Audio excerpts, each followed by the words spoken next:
instructor-led training program brought to you by the Service Sales Academy. Don't forget to check us out on social media. You can find us on Twitter, Facebook, and find me on LinkedIn. In this episode, we're going to talk about selling brakes and brake components, a really, really important part of your undercar business, and maybe even the core of your overall business. Now, it is a great way, in my opinion, to get better at selling brakes. You know why? Because it's easy and comfortable. Because you know what brakes are. You've been around brakes probably for a long time, and if you haven't, they're easy to learn. And so I think this is an easy, fun way to have success and get better at selling. So if I'm going to improve my selling skills, I'm going to focus on selling more brakes, because we'll all make more money and we'll get better at selling. Now, brakes are, of course, a great way to make money. One of the reasons they're a great way to make money is that customers connect to their brakes. They know that their brakes are supposed to stop the car. They know whether those brakes are pulsating or not. They know whether those brakes are noisy first thing in the morning or not. And brakes have a mental connection. They understand what the brakes are supposed to do. They don't understand what the check engine light's supposed to do, but they do understand what brakes are supposed to do. And brake work can lead to other work. Because if you do a proper brake inspection, and we're going to talk about that, if you do a proper brake inspection, it is going to lead to ball joints, control arms, all kinds of other stuff, maybe even tires and alignments, right? So let's focus on selling brakes and brake components. Many shops today only sell brakes when a customer asks, or they might sell brakes if there's an obvious brake problem. But they don't always use all these tools they have at their disposal, virtual vehicle, all these tools they have at their disposal to sell the brakes. And here's one of my pet peeves. I think this is really too bad. Complete brake service is not always sold. Or you might even add to that, it may take multiple phone calls to a customer to sell a complete brake service. And I don't think that's okay either. Formal brake inspection process is rarely employed. Rarely. Maybe we get the tires off doing a rotate, we're just doing a quick visual inspection. Well, that's not a formal brake inspection process. You want to formalize your process so that it gets consistent, it gets efficient, and it becomes a selling tool. Brakes aren't always included in marketing. Yes, some organizations, and I drove by one on the way to film this, some organizations are advertising brake work, but they don't do it consistently. You see, brakes are always out there. Brakes aren't a seasonal thing. Yeah, maybe you sell more in the springtime than you do in the summertime or middle of the winter, but they're not a seasonal thing. You need to advertise your brakes. You need to include the fact that you do brakes in your marketing. And best practices in brake service aren't always adhered to, because let's face it, you can sell all the brakes you want to sell, and if you're not doing quality brake jobs, or you're not doing quality brake inspections, it doesn't matter. So we'll cover some of those best practices in just a little bit. Oftentimes, it's just a pad and rotor replacement. We don't have any discussion about brake fluid service intervals or brake fluid exchanges. We don't have any discussion about educating how the entire brake system operates and what needs to be maintained, what we can get away without maintaining for a little while. We just take brakes for face value right there on the surface. And that's not enough, folks. That's not enough. Again, one of my pet peeves is that multiple phone call thing. If you've got to call your customer 2 or 3 or 4 times to sell a complete brake job, you've got a technician problem. You've got a brake inspection problem. Technicians may not be identifying that all the components they're going to need to replace or maintain up front. They look at pads and rotors, they go, hey, yeah, all right, cool. They don't take it any further than that. They don't pull a caliper, only to discover the caliper's frozen up. We're going to replace the caliper. Well, if we're going to replace the caliper, now we're going to bleed the brake system. And they don't bother checking the bleed screws on the wheel cylinders, only to discover that those are frozen, and now we need 2 wheel cylinders. So now we're up to 3 phone calls. 1 to sell the pads and rotors, 1 to sell the caliper, and 1 to sell the wheel cylinders. Customer satisfaction is going to suffer, and you don't want that. You don't want that. The challenge I have to you is to consistently sell the full repair with 1 phone call or 1 conversation with the customer. Consistently educate your customer about their brake system and about maintenance opportunities and preventative maintenance for their brake system. Really, really important. Can save them a ton of money. We'll talk about brake fluid in a little bit. And I challenge you to use all of your selling tools and to do so consistently. Consistently, consistently, consistently. That's the key word here. You've got to do this consistently. And if you do, you'll get better at selling, you'll increase your brake sales, and you'll increase customer satisfaction all at the same time. You want to formalize your brake inspection process first of all. Formalize the process. Folks, here's how we, internally folks, here's how we do brake inspections. Here's our free brake inspection, and here's what's included in the free brake inspection. And by the way, we advertise free brake inspections. Because again, customers are tuned into their brakes. They know whether they have a challenge with the brakes or not, oftentimes. They may not know you do brakes. They may just think you do oil changes, just think you do engine work, or just think you do alignments, or just think you, who knows what they think, right? They think all kinds of stuff that we can't even imagine. So we advertise a free brake inspection, folks. Here's what's involved in it. I don't want you to do any more than this. Here's what we do in a full brake inspection. This is a paid inspection that we're going to take off the customer's invoice if they choose to do the work with us. So you're going to formalize your inspection process. You're going to advertise free brake inspections. You're going to ensure quality brake work gets done. Poor quality brake work, there's no excuse for. Poor quality brake work is going to hurt your customer satisfaction. You're going to ensure high quality brake work gets done, and you're going to ensure, by doing so in part, high levels of customer satisfaction. That's where you want to be.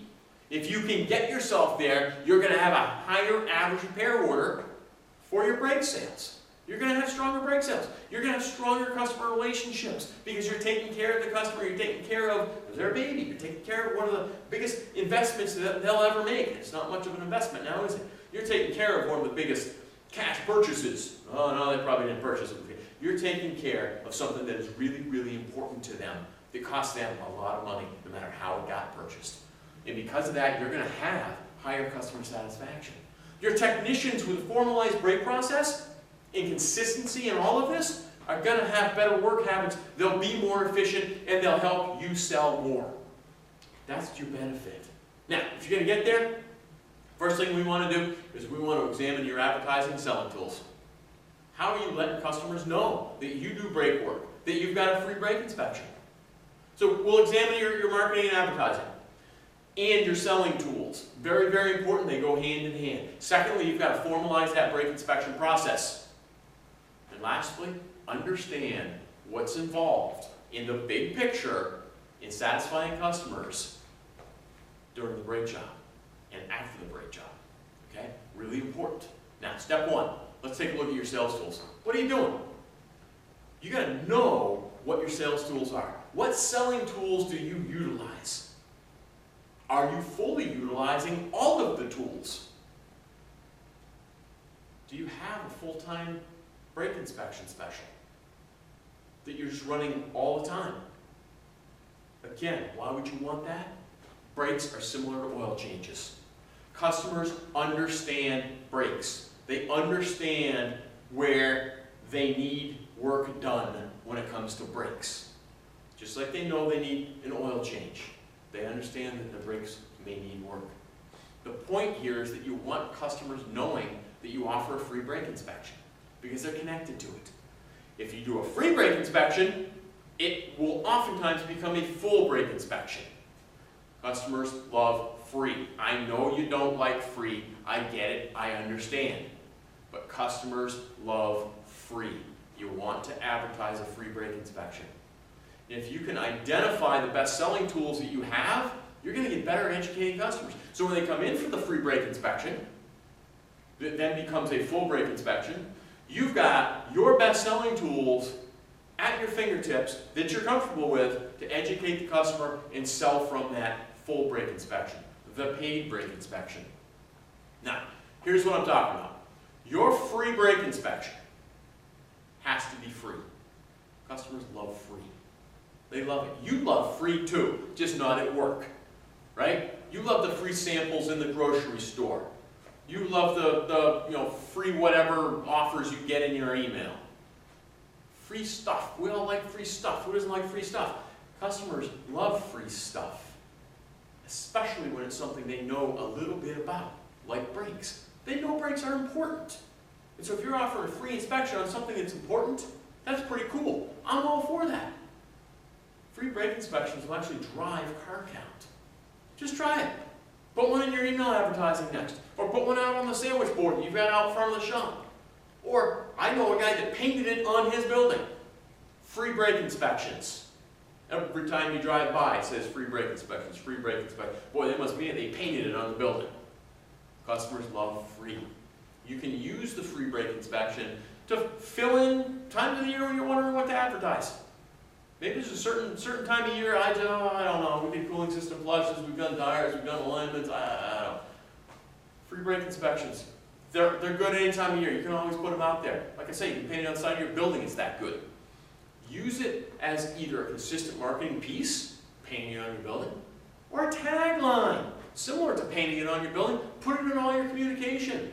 Home of free brake inspections. XYZ Automotive, your home for free brake inspections. Stop by anytime for your free brake inspection. You can use it as a very specific advertising special during travel times of year. You know, kids start getting out of school in June in many parts of the country. Throw a brake inspection out there. Before your summer trip, get your brakes inspected. You can use it in your email advertising. You can use it in your shop signage. You can use it on the radio, in print, anywhere, anytime. You can advertise a free brake inspection. That works, right? And again, the tagline thing, home with a free brake inspection. Ask us about our free brake inspections. Your squeaky brakes are telling you they need a free inspection. Think about how you can get creative. Because again, customers connect to brakes, and brakes bring you money. So get creative with a free brake inspection. The key here, though, is to educate the customer on your process up front. You need to collect the information so that you understand why they're coming in. Are they coming in just because it was a free inspection and they really don't think there's anything wrong, but they wanted you to check it out? Or do they have a specific problem? Yeah, it squeals really loud the first thing in the morning. Or every time I step on the brake, it sounds like the car's going to fall apart. Is there a specific thing that they're there for? A reason that they came in for the free inspection? Or is it just free and so they showed up? Because you need to be able to explain the difference between your free inspection and paid inspections. Because there is a difference. And the difference is time. And the more time it takes, the more it's going to cost. You've got to know all your tools, though. You can't just know one tool. You can't just offer that free brake inspection. You've got to understand what education tools you have available to use to educate the customer. You have to understand customer learning styles and how to touch those learning styles in as many ways as you can to make your education effective. Remember, that's what sales tools are all about. They're intended to touch those learning styles. We call them sales tools, we call them sales processes, we talk about this, we talk about that. But the reality is that whether it's animations, whether it's a written description of the system, whether it's a picture you draw on a napkin, or the words you use on the telephone, every sales tool that you have is meant to connect to different learning styles. Because it helps that education part. You're educating a customer. You have no idea what the learning style is. So you had better get good at using all your sales tools, knowing where you can get a good animation of a brake system, knowing where you can get documentation about water absorption or brake fluid that you can show a customer or email a customer, knowing how to use your verbal skills, your words, to help explain a customer, to help educate a customer. Sales tools are about learning styles. Good education leads to a decision. And usually the decision is, yes, go ahead and do it. Remember the buying process. Need recognition is number one.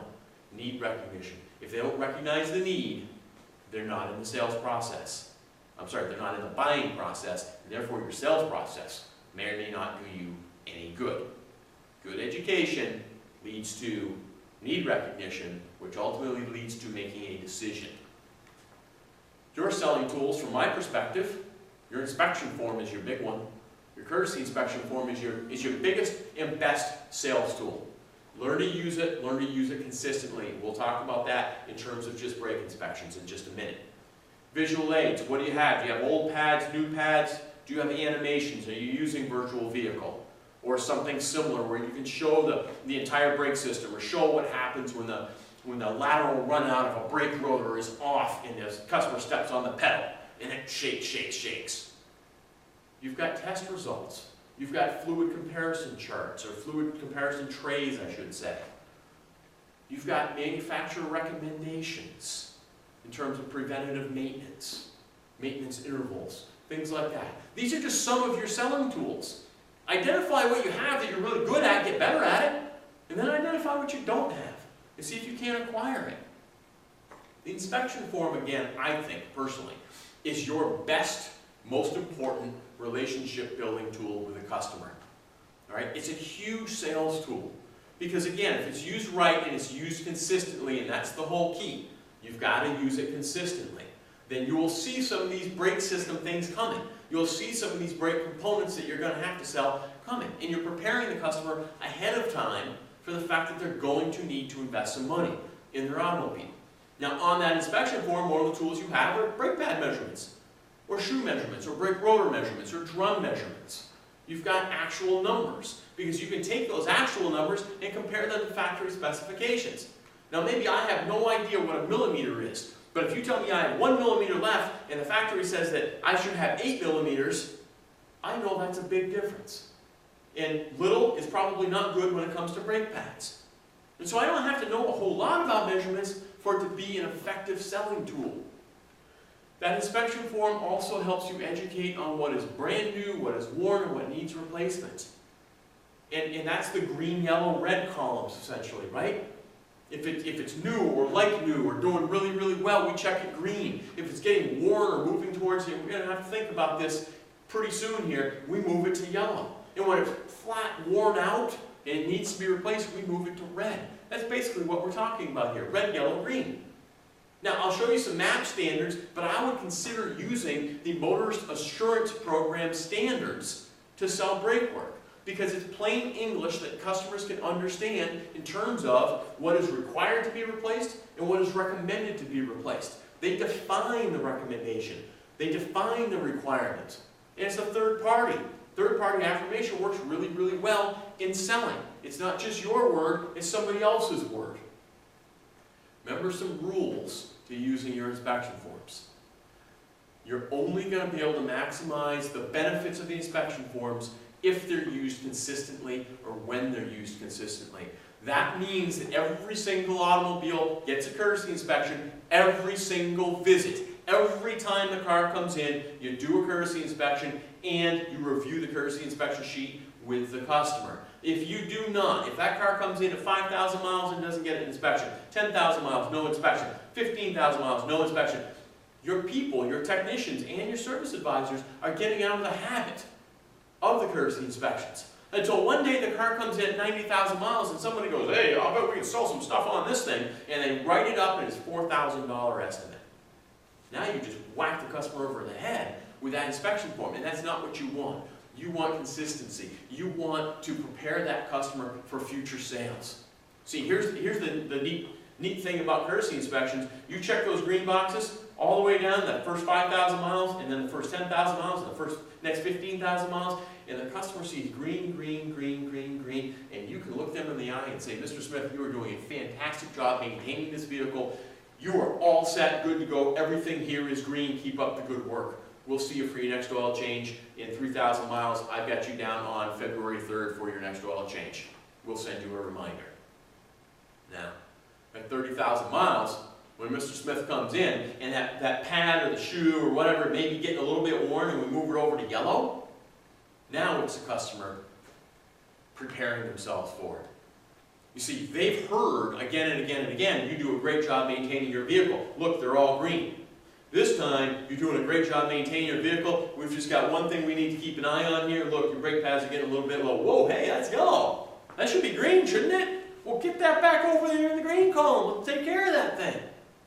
Consistency will prepare those customers, and it will also get them to spend more money with you, believe it or not. Now remember, even for those big repairs, that inspection form is a budgeting tool, right? You break that bigger repair down into little pieces, you'll get more sales. Because oftentimes the customer says the price is too high, not because they can't afford it, but because they weren't ready or prepared to spend that kind of money today. So that inspection form can become a budgeting tool for you. Use map standards, and I've got an example of those in a little bit, okay? So I'll give you that example, but use map standards. They're great for educating customers. They're great for increasing customer satisfaction. It provides consistency at the sales counter, at the service counter. So use them, and I'll show you what they look like in just a little bit. Use virtual vehicle. Use whatever virtual selling tool that you have. If you've got video, if you've got animation, shorter the better. But show the customer, hey, here's the problem you're experiencing, and here's what causes that problem. And you can give them a visual. It's hard to explain lateral runout or rotor thickness variation or why it's causing a pulsation. But a video is really visual. An animation is really visual. They can see that, they can get that, and they're going to go, yeah, all right, I guess you're right, that is what the problem is. Go ahead and take care of that. And the nice thing about a lot of these animations, a lot of these virtual programs, is you don't have to have the customer there to show them. You can email it to them, you can send them a link to it, and they can go on their own time to check that out. Or, what I recommend is you set the whole thing up, you call the customer up, you push send, it shows up in their inbox, and while you have them on the phone, you can walk them through viewing that animation and make your sale during that time. Virtual vehicle and similar programs are fantastic sales tools. And there's another benefit.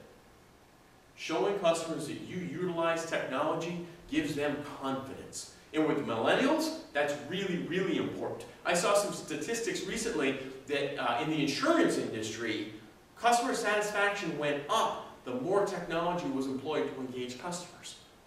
Because their biggest customer base were the millennials, and the millennials expected technology to be used to communicate with them. Those that weren't using technology, customer satisfaction dropped. This is an example of technology. Even if it's not a millennial, the customer's going to be impressed that, wow, look at this. They actually showed me what was wrong with my car, and it was an animation. And they emailed it to me. How cool is that? So if you have these tools at your disposal, make sure you use them. The key to getting better at using them, though, or using them more, is literally to use it. I know it sounds silly, but if you explore it in your spare time, you figure out what's in there, or you figure out how to email it, you figure out how to show different animations, it will become one of your best tools. So use it. Use it in your spare time. Mess around with it. Play with it. They're adding to it all the time. It's not just for brakes. It's for every system on the automobile. So get better at it. Now, you also have other visual tools. You've got old parts. You've got new parts. You've got fluid comparison trays I mentioned earlier. You may have charts. You can go play show and tell with a customer. These are all visual tools that you have at your disposal to educate a customer on what is and what should be and why they need to make a modification, why they need to spend money on the repair, why they need to spend all this money to maintain the vehicle. Don't forget about your written material. Don't forget about magazine articles. Don't forget about written descriptions. Pictures with captions. You've got all kinds of stuff just sitting in your waiting room. You can build a binder with this stuff in it. You can keep a binder behind the service counter. You can keep a binder on the coffee table with pictures and with written descriptions in it. Customers will get educated before they even need any repair. And that makes your sales job even easier. So don't forget to use that written stuff. Now, the action step that I want to suggest for you in terms of step one, using your advertising, marketing, and sales tools, I want you to create an advertisement. I want you to create an advertisement. Tomorrow morning or right now, I want you to create an advertisement. If you're using email marketing, it's easy, right? So it should take 30 seconds. What would I advertise? I would advertise a free brake inspection right now. So we're putting this program together in, what are we in? We're middle of April right now. Well, springtime's coming in much of the country. Travel's going to start to increase. Been a long winter, a lot of salt on the roads. Advertise a brake special. Write an advertisement, and then I want you to also review your sales tools. What do you have? What do you need to get better at? Maybe you have virtual vehicle and you're not using it. Maybe you have a bunch of old photos or old charts or old posters that you need to replace. Review your sales tools, see what you have that is working well, talk to everybody about why it's working well and why you like it, and see if you can improve the usage of it. And then talk about what you need. What's old? What doesn't look good? What doesn't sell? What doesn't help us sell? So talk about it. Create an advertisement and review your sales tools. Now, the next step, this brake inspection that you're going to advertise. Really, really, really important. You've got to have a process. Remember I said you've got to formalize your process? And that's what this is. You want to formalize your brake inspection process. It's a real key to making money. It's a key to great communication. It's also key to production, because your process must be efficient, it must be timely, as in quick, and it's got to be effective. It's got to catch 99.9% of the problems that exist on those customers' automobiles. So it's only going to make you money if it's efficient, if it's fast, and if it's effective. What does that mean? Well, here's what I suggest for a free inspection. A free brake inspection means A, a test drive. B, you're going to put the car in the rack, you're going to rack it, you're going to take the wheels off of it. And then you're going to do a visual inspection. You'll inspect the wheels for brake dust, you'll inspect the rotors, the pads that you can see, and the drums if you can access them. The free inspection isn't going to catch everything. It can't. Free is free. And because we sell time, we can't give away a whole pile of time. We can give away a little bit just to see. So the free inspection doesn't mean we're taking anything apart. We're not taking anything apart. Folks, we'll pull the wheels off of it, because we can do that. We can pull the wheels off and put them back on in less than 10 minutes. That's easy. That's not going to cost us a whole lot.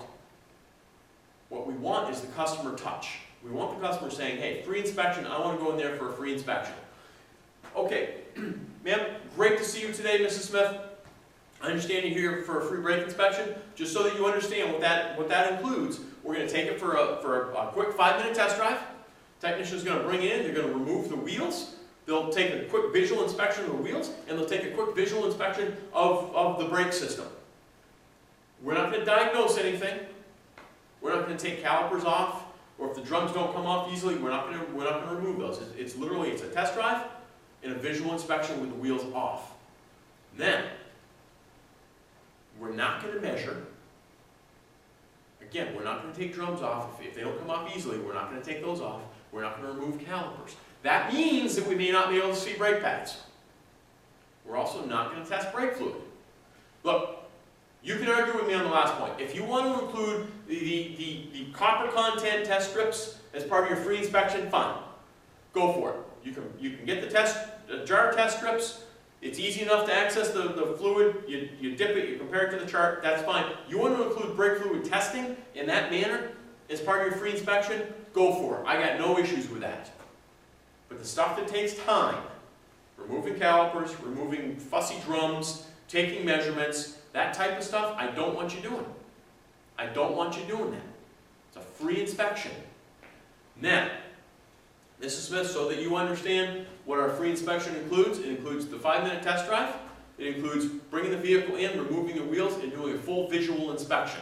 It does not include removing any components. We don't take calipers off to inspect them, we don't take rear drums off if they're fussy, we don't do any of that. If our technician notices anything that indicates that we may need to look into something more, then we will charge you for a full brake inspection. Here's what we get for it, $79.99. The good news there is that whatever work the technician identifies that you need, should you choose to have us do the work, we'll take that $79 off your final invoice. All right? The reason we have to charge for a full brake inspection is that the technician is going to take more time. They're going to have to take things apart. So it may take them 30 minutes or 45 minutes to fully inspect the system. So the free brake inspection, we'll go for a test drive, we'll do a visual inspection. If we see anything that indicates that we need to look into something here because something doesn't look right to us, then I'll come have that conversation with you and we'll talk about doing the full brake inspection for $79.99. That price will get taken off your invoice should you choose to do that work with us. Any questions? Explain to the customer what the technician saw and why they want to do a full brake inspection. Because you've got to use your sales skills, your sales process to sell the full brake inspection. Explain why it's got to be done. All right? They notice something on the test drive. They notice the brake pulsation on the test drive. Well, the brake pulsation comes about from one of two things. Either we have excessive lateral runout, or we have a rotor thickness variation. That's going to require us to remove the caliper and take some measurements of the rotor so that we can determine if A, that is the cause, and B, if it is the cause, how do we resolve it? Can we turn the rotor, or do we need to replace the rotor? And so that's going to take us some time. It requires a fair amount of labor on the technician's part, and we need to charge for that because as an automotive repair facility, we essentially sell time. Is that something I can get started for you right now? They've already got the wheels off the vehicle. We can get you some answers in the next 30 minutes. All right? So sell the brake inspection. Let them know why the technician wants to do a full brake inspection. And if they need to know, let them know that, look, we sell time. All right?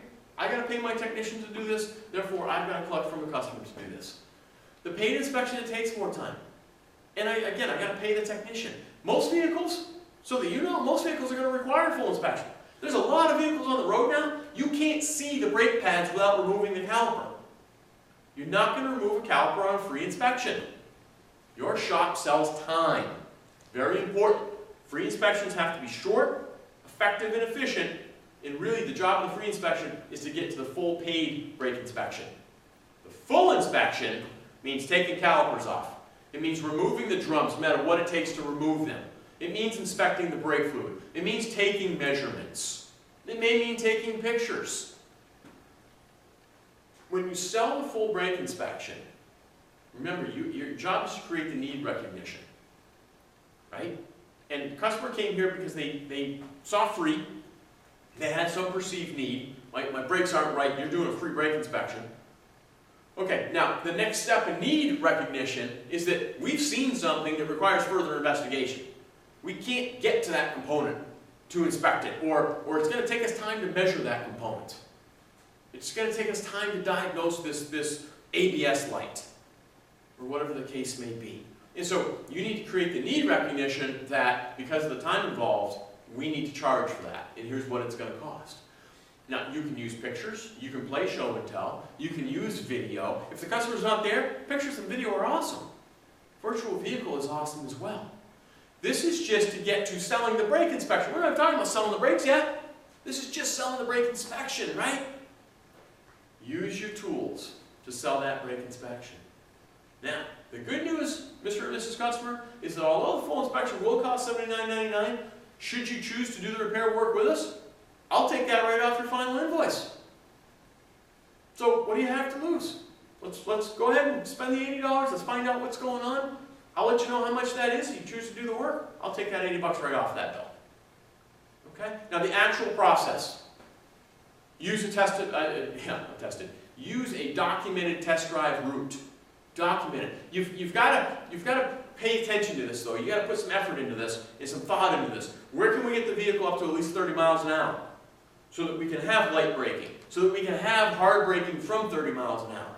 So that maybe we can try some braking in reverse. But we need the test drive to be short. I don't want it any more than 5 minutes, folks. I really don't want it any more than 5 minutes. So again, to recap, documented route, get it to at least 30 miles an hour, allow for light braking, allow for hard braking from that 30 miles an hour. Allow for some braking in reverse, but keep the test drive short. You're looking for any pulling, any brake pedal vibration, any brake vibration, period. You're checking the pedal height when you jump in. That's just putting your foot on it, seeing where it's at, starting it up, check booster operation, see if it settles. If it doesn't settle, you got a booster problem. If it settles, booster's probably working okay. If it goes to the floor, you got a bigger problem. But this is just walk out to the car, get in the car, start it up, observe the pedal height, observe the booster operation, go for your test drive to 30 miles an hour, light braking, hard braking, braking in reverse, note any pulling, note any brake vibration, and what's not on here is note any brake noise. That's free.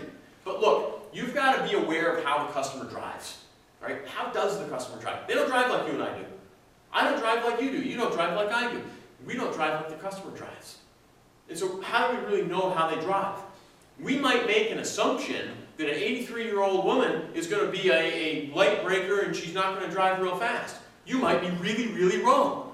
She might be doing nothing but jackrabbit starts and slamming those brakes on to stop. It might be 0 to 70, 70 to 0, 0 to 70, 70 to 0. Sometimes, you gotta let the customer show you. Sometimes you got to go on a test drive with the customer, so keep that in mind. Now, when you get back from the test drive, you pick the vehicle up, you pull the wheels off, you know wheel bearing play. While you're doing that, you take a look at the wheel studs, you take a look for brake dust, you do this visual inspection. You're not doing measurements, you're not taking a hard to get off drum off. If it comes off, great. If it slides off, awesome. Take a look at it. You're not removing calipers, and you may or may not be doing the brake fluid testing. Okay? May or may not be doing that. If you can get the drum off, you're looking at the shoe wear, the condition of the shoes, any discoloration of the drum, any fluid that might be inside the drum from a leaky axle bearing, things like that, axle seal I should say. You're looking for any wear that's unusual in the drum. Cracking, checking, hot spots, dark spots, things like that. Document it. You're going to write all this stuff down even on the free inspection. Now, the free inspection can use a separate inspection form. It can be your full brake inspection form and you only fill part of it out. You can use your courtesy inspection form. You choose. I'm guessing that if you're using electronic inspection, you'll have a separate free brake inspection form the technician can select and they can then fill out. If you're using paper inspection forms still, then you're just going to use the one courtesy inspection form and just fill out the brake inspection, and maybe you have the full courtesy inspection done, which I would recommend at the same time. But make sure the technician documents all the observations. And if you can use pictures, use pictures. That's another huge benefit of the electronic inspection program, is that you can attach pictures and video to the inspection form. Customers love it. It's a great sales tool. The full inspection, should you sell it, it starts just like the free inspection did. You've already done the test drive, you've already got the wheels off the vehicle, you've already checked the pedal height and all that good stuff. Now you're going to put some more time into it, it's going to be more thorough, you're going to have some more effort put into it.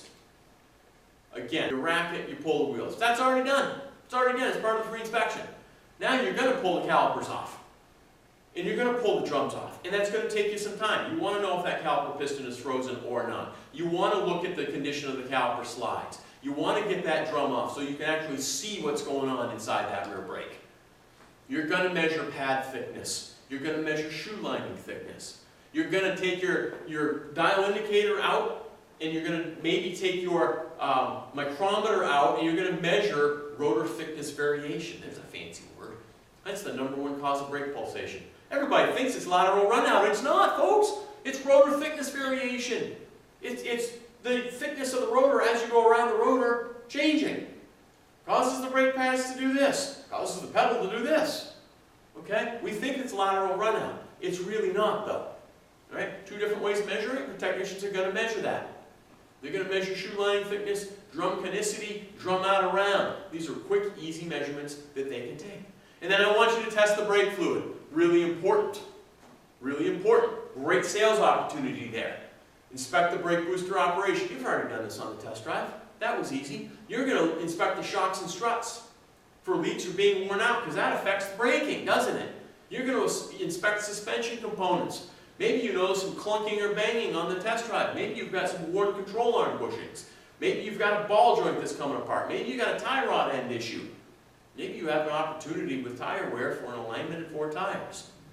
You're essentially going to do a full courtesy inspection, but you're going to pay particular attention to the brakes, the full brake system, and you're going to document everything. You're going to put some time into this.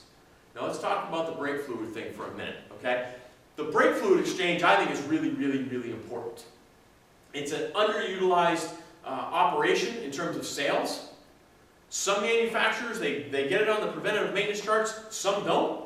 Some say it's 15,000 miles, some say it's 30,000 miles. Everybody is a bit different, but here's why it's so important. Brake fluid absorbs water during normal operation. And when it absorbs water, its boiling point changes. What are we doing with a brake? What's the brake system all about? The brake system is all about taking kinetic energy, energy of motion, and turning it into heat. So the motion goes away, i.e. the car slows down, and we generate heat. Well, that heat that we generate, if we don't have the right brake components, we can't dissipate the heat, and the heat builds up, and that causes a problem. Even if we have the right brake components, that heat is going to want to boil the fluid. That's why we can't use water. That's why we can't have water hydraulics. We've got to use brake fluid. If water is absorbed by the brake fluid, which it will, not only are those fluid properties going to break down, but the boiling point is going to change. And the other interesting thing is that enough water in the brake fluid over time is going to cause component failure. So brake fluid exchange is really, really important. See, brake fluid will absorb 2 to 3% water every year it's in the vehicle, even in a closed system. So that system is sealed up, it's never been opened, it's still going to absorb 2 to 3% water every year it's sitting there. Here's a really, really interesting chart. Years are across the bottom.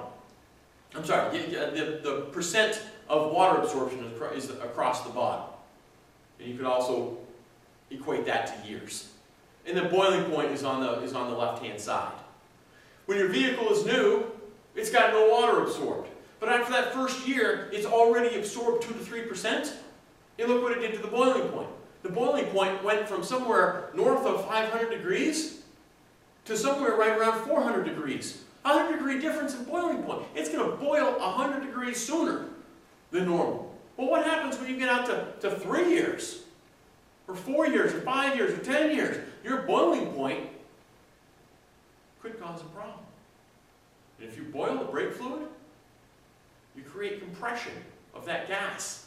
That brake fluid became a gas now. It's no longer a fluid. Fluids you can't compress. Gases you compress. Now you step on the brake pedal, you compress the gas, you're not getting the same amount of force from your foot to the brakes. Car's not going to stop in the same distance. This is for real. This is for real. Take this chart. Use this chart. You can download the handout off of servicesalesacademy.com on the download tab. Use this chart to show customers why brake fluid exchange is really important. Copper corrosion is another issue that gets addressed by brake fluid exchange. You see, copper it's not in the new brake fluid, but it is used in the building of the brake lines essentially. And once copper levels reach a certain point, so as the brake fluid's going by, it grabs some copper, grabs some copper, grabs some copper. Iron levels will spike once copper levels get to a certain point. And what that means is that you've got corrosion due to the copper in the brake system going on. And once that iron corrosion begins, that copper acts as a catalyst, and it speeds it up. And at some point, you've got brake component failure. So you can measure copper content with the little test strips. You can visually inspect brake fluid. The darker it is, the more water is absorbed, and likely the more corrosion is going on. You can dip the test strip in the brake fluid and compare it to a little chart on the bottle, and you can show that as a visual to the customer. And then you can show them that water absorption chart, because it's all interrelated.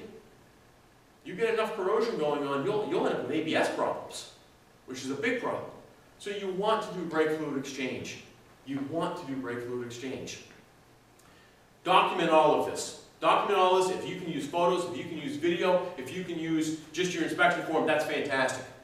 It's going to be a current selling tool, and it's going to be a future selling tool. It will create value with the customer, and it will allow you to follow up with the customer should they decline the service. You don't want to spend an hour doing this, or 30 minutes or 45 minutes doing all this, and not get the $80 though. You don't want to do all of this work for no money. Free inspection is not a whole lot of work. Right? Quick test drive, rack it, pull the wheels, visual inspection. Don't see anything, wheels go back on, car's gone. Thank you very much. Here's your report. We'll see you again. By the way, you're due for an oil change. That's something we can do today. All right? The free inspection is just it's a sales tool. The full inspection is more of a diagnostic tool so that we can understand what we need to do to keep this vehicle safe. You can use it as a follow-up tool, but make sure you charge for it. Don't forget to use pictures. Use the measurements. And the measurements, don't forget to include specifications. So that we can see, all right, it's got 1.5 millimeters left on the brake pad. That means nothing to me. I have no idea what a new brake pad has on it. You give me the actual, and you give me the specifications. Now you're selling something. And look, if you got questions, ask. Ask the technician, well, what does this mean? You know, what does copper in the brake fluid mean? Why do we need to do the brake fluid exchange? I don't remember. Ask questions. Don't be afraid to ask. Best practices associated with brake inspections, free and full, documented test drive route, so that it's consistent. It's consistent. You document the test drive route so that everybody's doing the same route. You know what to expect. You know how much time it takes. And you don't have Charlie going off to get coffee at Wendy's, and you got Mary going off to just do a real quickie 2-minute test drive. You want test drives to be consistent. Document your test drive route. Document your inspection process. You can use it as a training tool. You can use it as a reminder tool, but you can use it as a process efficiency tool. Document it. That way you've got something to work from. And don't forget to document your inspection results. Very, very important. The benefit of all this documentation is the efficiency. Efficiency means productivity. Productivity means you make money. The thorough process is also going to catch more. So if you do a thorough process, quickly and efficiently, you're going to make money, you're going to sell more, and you're going to have higher customer satisfaction. Because customers will begin to trust you. Because you're so consistent, you're so efficient, and you catch all of these problems. Big benefits. Big benefits. Your action item, and I know there's a whole bunch here, but I think it's important. The first thing I want you to do, and do this, don't just do this for breaks, but do this for your shop in general. Document a test drive route. Document a test drive route so that everybody test drives on the same route. So again, you know what to expect, you know how much time it's going to take, and you have consistency. I also want you to document your inspection process. Steal it from this presentation. I don't care, but I want you to document that process or processes. If you want to document the free inspection process and document the full inspection process, do it. Talk about shop needs with the technicians and service advisors. Is there something that some tool or some anything that they need to help them be more efficient with this process? Is there a sales tool that service advisors need? Is there information that service advisors need from technicians? Get the discussion going. Understand what's involved in customer satisfaction. Because a lot of customer dissatisfaction comes from poor process. It comes from a process that doesn't catch everything. It comes from an inefficient process where people are rushing through things because they're running out of time or they feel pressure, and so things aren't caught. It comes from not understanding driving habits or vehicle use, and so the wrong parts get put on. That's the big thing in terms of customer satisfaction, is inefficiencies in your process. So please document your processes. Document your test drive route, document your processes, and have this conversation with everybody in the shop. Step 3, last but certainly not least, that customer satisfaction piece, right? You see, if you don't have great communication between technicians and the front counter and the customer, things will go wrong. That's when customer satisfaction suffers. And it could be communication with the customer or it could be communication with the technician. I dare say that the biggest problem with brake work that generates customer dissatisfaction is communication with the technicians. Should you always have to ask the technician, you've checked everything right, there's nothing else we're going to need that's not on this estimate, right? Should you have to do that? No. Do you have to? Yes, you do. Is it a little bit like babysitting? Sure it is. Get over it. Ask the questions. Do something to improve the communication. Because if you don't ask that question, and the technician has forgotten to check the bleed screws on the rear wheel cylinders, and you're about to sell a caliper, you're going to have another conversation. And if you don't have another conversation, you're going to be eating the price of those wheel cylinders. And that's not maximizing your money. That's not efficient. That's not good communication. Good customer communication means gathering all the information so the technician can be efficient at their job. It means understanding what the customer's primary concern is, why they brought it in for the free inspection, or why you're doing a paid brake inspection, and communicating that to the technician. Because if you don't do that, it's going to cost the technician more time. And then it's going to cost you more time in communicating with both the customer and with the technician. Make sure your sales process ensures need recognition. Make sure your sales process is educating the customer in the manner they need to be educated. Make sure it's touching all those potential learning styles. Make sure you've got a good verbal description. Make sure you've got good visual tools. Make sure you've got a good written description. That you can provide all of these pieces to touch any possible learning style that customer may have. And make sure your sales process includes some sort of follow-up. Really important. Really important. These are the MAP guidelines that I was getting at earlier that we probably should have moved earlier in the presentation. But what MAP guidelines are is essentially a statement as to whether it's required to be repaired or replaced, or whether it's suggested. So for instance, if I say to you, the customer, it's required, that means these three things. One of, if not more than one of. The part doesn't do what it's supposed to do anymore. It doesn't meet a design specification regardless of how well it's working or not. The thing is broken. It's not right. Or flat out isn't there. Right? If one of those three things is true, then we have to require the replacement of that component. And that's what MAP says. So MAP spells this out for a customer. So when I say to you, this is a required repair, here's what I mean. I mean, part's not there, part's not working like it's supposed to. If I say it's suggested, then it means something different. And MAP defines what suggested is. So I really, really encourage you to use the MAP guidelines because it provides third-party affirmation to the customer as to why you're saying what you're saying. If I'm going to suggest to you that it's a suggested repair or replacement, well, it might mean it's getting worn out. It's close to the end of its useful life. Or you came in suggesting that you had this noise. Here's what I'm suggesting will take care of your noise. Is the part broken? Is it missing? Is it not performing? No. But it's making a noise, and so it addresses your concern. And so when I say suggested or required, and I use those two words, I have a definition now with MAP that can back me up, right? Okay, so consider using MAP guidelines. And as a Technet customer, you have access to these through the Technet program, if you're a Technet. Technician communication, it's got to go both ways, right? Technician's got to talk to the service advisor's got to talk to the technician. The service advisor may need to explain the importance of inspections, especially the free inspection. Technicians look at free inspections and go, I ain't getting paid for that, why the heck should I do that? I hate that. But you may have to explain the bigger picture as to why we're offering these free inspections and what it means to the technician. Okay, yeah, I know, I understand that you hate free technicians there, Johnny Technician. But here's what you're going to do. You're going to take 10 minutes, you're going to go for the 5-minute test drive, you're going to rack it, you're going to pull the wheels, and you're going to do the inspection, and you're going to look for stuff that we can sell. And then you, the service advisor, have to ask questions if you don't understand something.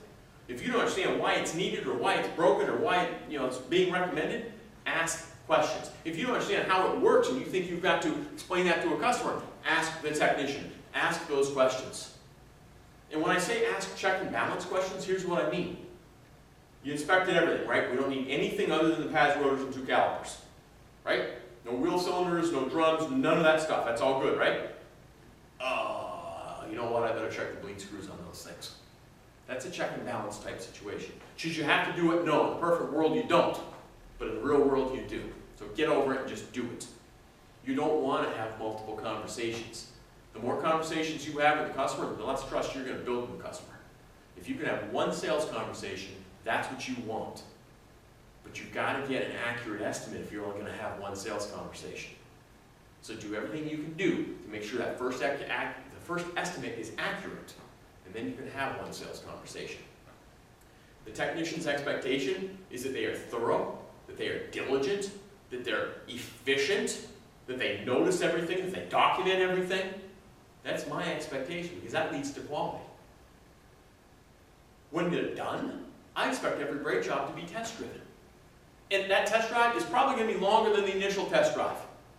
Because you've got to burnish the pads. That means you've got to seat the pads. You've got to wear the pads in, if you will.